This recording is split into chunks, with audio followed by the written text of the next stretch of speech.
the chronic emotional stress is the foundation? Is it the parasites are the foundation? That is for a practitioner to figure out. And it's also for you as the client, as the patient, as the member to figure out. It's a collaborative effort. We shouldn't be delegating our entire well being to another person.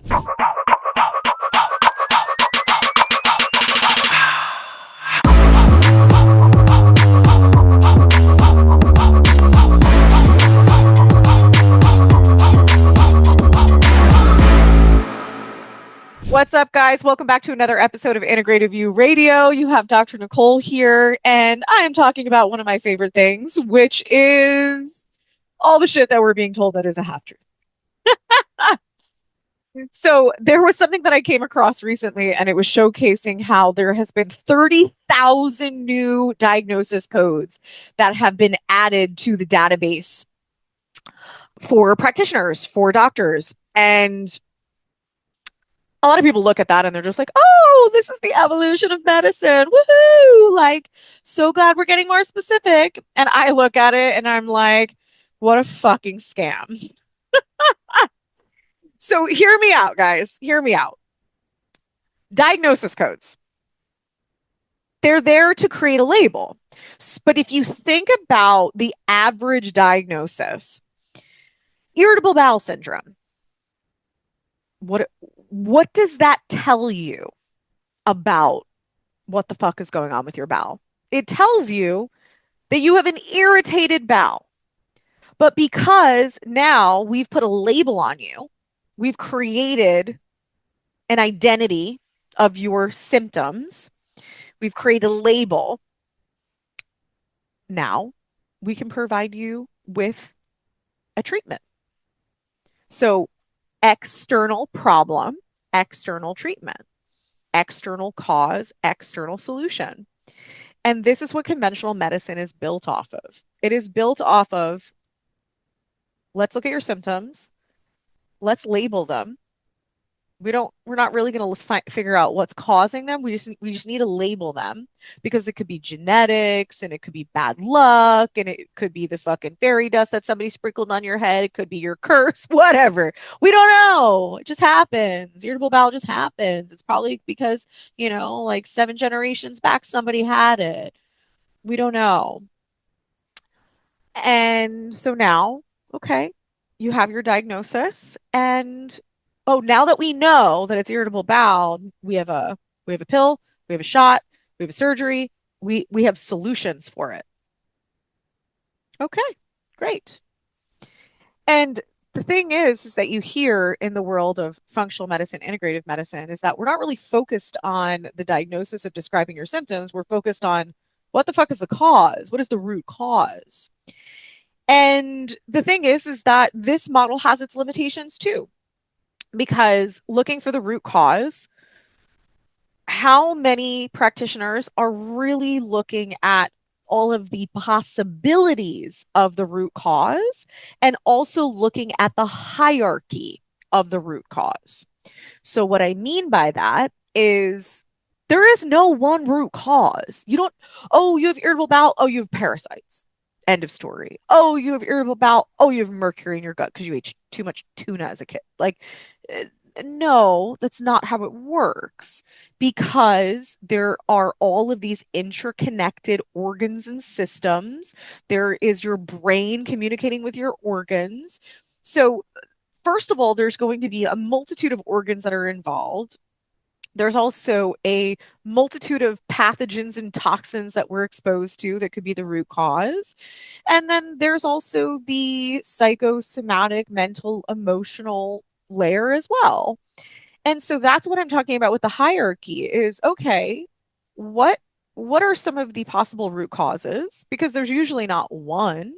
Is it chronic stress in your life? Is it you had a trauma to your bowel in a car accident? And then also you have parasites in your gut because you ate buffet sushi all your life. Okay, so we got 3 things going on. They're all causing irritable bowel syndrome. But what's the hierarchy? Because something is more foundational than the others. Is it that the chronic emotional stress is the foundation? Is it the parasites are the foundation? That is for a practitioner to figure out. And it's also for you as the client, as the patient, as the member to figure out. It's a collaborative effort. We shouldn't be delegating our entire well-being to another person. Something that I remember thinking about when I got pregnant with my son Q, I was thinking about how I felt so much more, I think, calm and collected compared to a lot of first-time moms. And it's because of the knowledge that I had of the human body. And this wasn't necessarily just about his well-being, but I knew how to manage my body through my pregnancy. So I never had morning sickness and I didn't have back pain and all of these debilitating things. I also knew where to say no, which was the majority of conventional medicines testing and interventions that they're just protocol. They're don't show any validity to the health and outcomes of my baby. If anything, they're fear inducing for most people. And and then after that, it was I knew if there was anything with my child, I knew how to navigate it. I didn't fear the possibilities. I knew that I had the tools and the knowledge. And so I thought about the fact that majority of women, moms, parents don't have that knowledge. And so Dr. Nick and I have talked, we talk all the time about our next phase of our mission, our career, our purpose. And, we realize that one of the things that we feel very passionately about is teaching people how to not need a doctor, including us. And it's partly because we people are like, does your son have a pediatrician? No. What the fuck does he even need a pediatrician? Like, I, I'm his doctor. I'm his mother. Like, I've got it. Like, he's good. Like, what am I going? Am I going there for them to weigh him? Like, I could do that. Are they measuring him? Or are they going to give me some bullshit about his milestones, which is so fucking ambiguous, and half of it is a half truth. Like, what do they have to offer me? Do you want to pressure me into shots? Okay, good luck with that, man. They're gonna tell me to give him a vitamin with fluoride in it. Cool. Also a hard no. Like it's just it's a comical thing that this is who we are delegating our well-being and our family's well-being to. Some of the biggest things that I remember the biggest things that I've learned over the years of doing what I do is holy shit, medicine is so ambiguous and so subjective. You think that you're going in and you're getting, this very, very objective, data-driven like information. It's so subjective. It's, oh, the doctor saw this work one time. The doctor saw another family that kind of looks like your family, and they think that because it worked for them, it might work for you. They were presented a study that was just completed by a pharmaceutical company, but the pharmaceutical company was the company who funded the study because it was really in favor of promoting a certain drug. Yeah, it's ridiculous. It's so subjective. It is not data driven. It is, and if you think that because your doctor is well versed on studies and research, all of that shit is skewed too. It's who funded it. What was the intention? What was the outcome they wanted? Because chances are, whatever outcome they wanted or expected is what was achieved through the fucking study.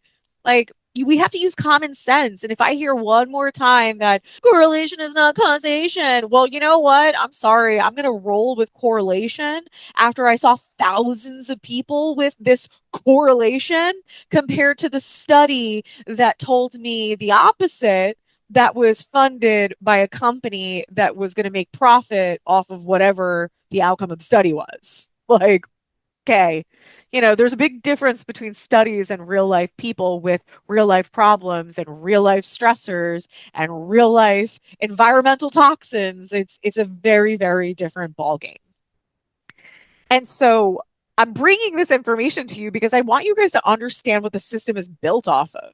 It is literally built off of give what you have going on a label, even though that label provides zero value to you. It does not give you any insight to the root cause. It just gives you a description of your symptoms. Because as soon as we can have a description of your symptoms, what we call a diagnosis code, we now know the treatment that the textbook told us that is good for you. It's this drug or this shot, this injection, or this surgical procedure, which all are money makers for that industry. There is no money in healthy people. And so, of course, get into integrative medicine. You're like, well, everybody's out of pocket and I got to pay for all these things. Yeah, I get it. But that's because we're the people working against that system. And they don't, if we want to, insurance is not paying us because we're outside of the system. We're outside of the model. They're going to pay us. And so everybody's got to put food on the table. So do we. And, it's all a matter of if we're going to give you the time and the attention that the conventional medicine never gave you, which actually led you to probably have more issues, more disease, and more chronic illness, that takes a lot of time, effort, data, analysis, and expertise. And so that's what, integrative medicine is up against, is trying to essentially patch the holes of conventional medicine. But again, you know, because I want this to be thought provoking and empowering for you guys, is that not all integrative medicine, functional medicine practitioners are created equal. This isn't just about, oh, we found the root cause. The root cause is your parasites and your mercury that are causing your irritable bowel syndrome. Let's deal with it. It's okay. What are all of the possible root causes based off of the testing? And then what's the hierarchy of them? What strategy are we taking to address things that are most foundational to the things that are most superficial? Because chances are, if you deal with the most foundational thing, then everything else gets a lot easier. So, if the most foundational thing is the chronic stress and the chronic fight or flight syndrome that a person is under, if you help to work on that layer, then you might have to do 1 month of a parasite protocol, 2 months of a parasite protocol, and almost all of their symptoms are now resolved. Or if you say, oh, I don't deal with mental and emotional, they need to go to their psychotherapist for that. I'm just treating parasites. So now you go and you treat the parasites, and now the person's on a parasite protocol for 6 months, 9 months, a year. And now they're getting pissed off because they spent a bunch of money and time, and you're frustrated. What's going on? Why is this not working? This worked in all my other clients. And it's because it wasn't foundational. It's because you're literally not addressing the elephant in the room, which is chronic stress, which is shutting down the immune function and slowing down bowel motility. And so this is one example of like a million examples. I'm not saying that mental emotional is always foundational, but that it is something important to be looked at. That's for damn sure. And so, it really comes down to we need to stop thinking that we don't have to think about our health until it's a problem. And I think that this is one of the biggest issues, is that we live in a world like one of the craziest things. I'm literally popping all over the place, but one of the craziest things is when I hear shit like, why would this food be allowed to be sold if it was toxic? Why would they sell this cream if it has toxins in it? Like, why would that's not allowed? Why would that be allowed? What? Like, one, holy hell, where did your common sense and critical thinking go? Like, what? No, no. We got foundational work to do if that's where you're at, because it's not about that. One, you have a hierarchy of systems, you have a hierarchy of for-profit corporations that run the world. And so farm is a multi-trillion-dollar industry. And so they are directly correlating and influencing our food industries and our personal product industries. And it has gotten more and more and more and more lax as to what chemicals can be out on the market in small amounts in our food, in our personal products, in our water, etc. You're exposed to shit fucking left and right. And so to think that you don't have to educate yourself, you could just go out and eat whatever you want. You're just going to get a little fat if you eat fast food.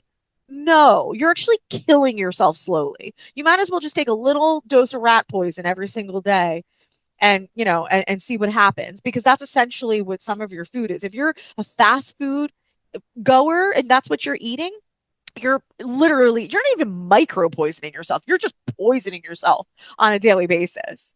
So if you think that you don't have to be knowledgeable about how your body works, you don't have to be knowledgeable about how exercise impacts you, you don't have to be knowledgeable about your stress levels, you don't have to be knowledgeable about the food you eat, you don't have to be knowledgeable about the medications that you take or recommended, you don't have to be knowledgeable about the surgeries and the possible side effects and how things can go wrong. Like, it is up to you to research those things. It is up to you to understand those things. It's up to you to know intuitively what is right for you. You can't just walk through life just not thinking about it. And oh, I just got to go to work. Oh, I just got to pay my bills. Oh, I'm just going to focus on my investing. Your fucking health is your most important investment, because guess what? Where's that money going? Where's that money going when you die? And or where's that money going later in life? You're just going to spend it on trying to get better, but you still haven't gained any knowledge. So you're going to stay in the same system that actually made you sick in the first place. You're just going to be on a lot of medications, have a bunch of surgeries, and have zero quality of life. And guess what, guys? This mindset we pass to our kids. This isn't like, oh, I'm just gonna be super dedicated to my career and I'm gonna pass on generational wealth to my kids. What about generational wisdom? What about generational education? What about generational health and well-being? Because if they don't have any of those things and they just have money, what does it matter? Money can buy you things and make you like, oh, I can go on a vacation and feel a little happier. I can buy myself a fancy bag and feel confident as I wear that bag. Like, but what is beyond the surface? What is beyond that? There are people in the world that literally live in a shack with, no air conditioning and no fancy TVs and things, and they're happy.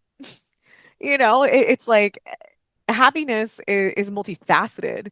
Joy, gratitude is multifaceted. This isn't just based on one bucket of life being full. If anything, if one bucket is really full and all the rest are empty, you're going to actually have a lot more turmoil. So we need to figure out how we can get to a point that we trust ourselves more. We delegate our well-being to ourselves, and then we seek out the information that we can't get from ourselves. What I mean by that is you can't run your own labs. You can't run your own DNA testing. You can't, like, there are certain specialties and techniques that people have, practitioners, experts have, that, you won't be able to access. Who's going out and buying a $1 million CT scan machine? Like, these are things that we can outsource, and then we can also have enough knowledge to say, what are the results of this mean? Oh, they tell you, you did a CT score or a CT scan, and you have a bunch of calcium in your arteries. You know, are we really just going to say, oh, that's because of I'm getting atherosclerosis, I have heart disease, end of story? Or are we going to take the time to figure out and understand why would I have calcium buildup in my system? What are you reading about? Who are you learning from? What courses are you taking? Like, how are you starting to understand how does this affect you so that you're more empowered than you are fearful?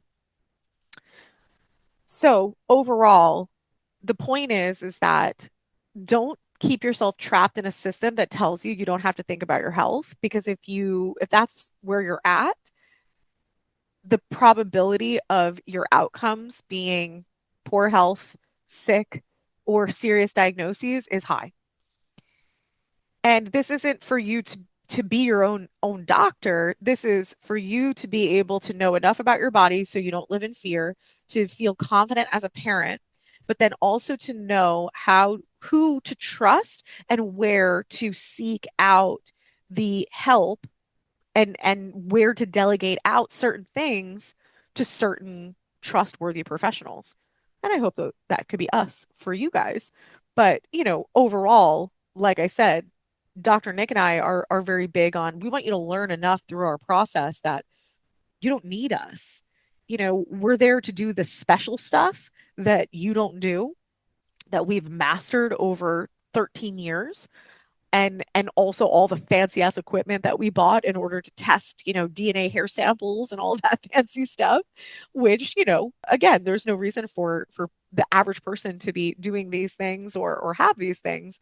But being able to then take that information and implement it into your life, but also knowing enough about basic stuff, food, personal products, environment, stress, breathing techniques, sleep, even household wellness.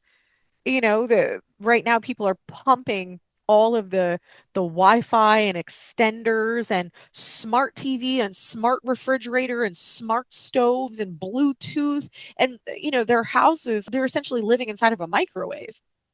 And I understand that some of us are really into the tech aspect of the world, but we have to be aware of the downsides of it. How do you meet in the middle with I want to be able to access certain technologies and the convenience of certain technologies, but I also don't want it to be actually electrifying my nervous system and my brain because of all the radiation that I'm now being exposed to.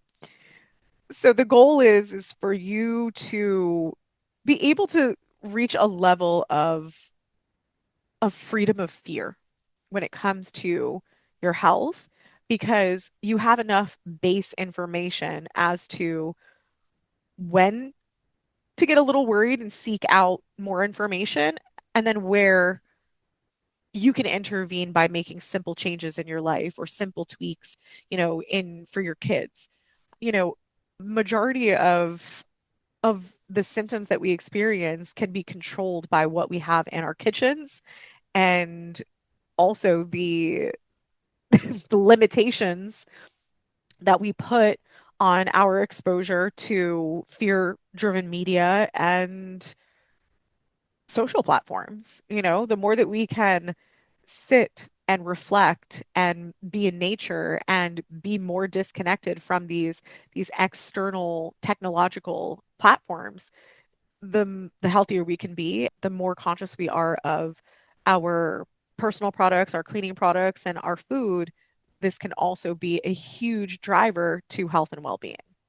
And for the rest, you got us.